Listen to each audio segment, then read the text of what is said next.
கண்டிப்பா நடத்தணும். நீங்க ஒற்றுமையா உங்க பலம் இது என்னன்னா உங்க பலம் எப்படி சொல்லுவாங்க. நீங்க ஒற்றுமையா இருந்தீங்கன்னா உங்க பலத்தை காமிக்கிறது. நாங்க வந்தோம்னா 10,000 ரூபாய் எப்படி இருக்கும் அந்த நிகழ்ச்சி அப்படின்னு நீங்க தான் இது பண்ணணும். நாளைக்கு எல்லா ஞானசாலையும் உங்களுக்கு தெரிஞ்சவங்க உங்க எல்லாரும் இருந்து சிறப்பா நீங்க நடத்தி கொடுக்கணும். இன்னைக்கு நீங்க ஒற்றுமையா வெளியூர்ல இருந்து எங்க இருந்தெல்லாம் வந்திருக்கீங்க. ரொம்ப மகிழ்ச்சி.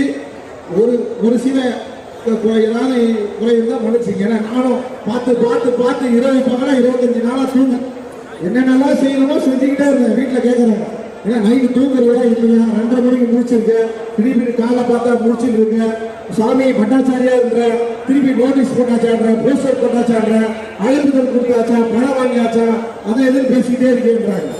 எல்லாமே நல்லதுதான். நான் எதிர்பார்க்கவே இல்லை.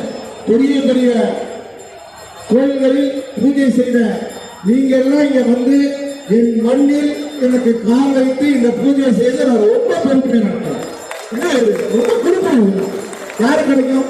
தெய்வத்துக்கு கொண்டுறோமா? நீங்க தான் பண்றீங்க. அந்த தெய்வங்களே இங்க வந்துருக்கீங்க.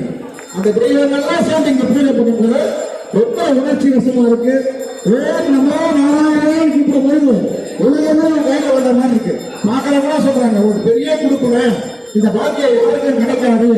ராஜராஜ சோழன் பெரிய பெரிய மன்னனுக்கு கிடைச்சது கிடைச்சாங்க. அந்த பாக்கியம் யாரால கிடைச்சதுன்னா அடியே பாலாஜி பட்டாச்சாரியார்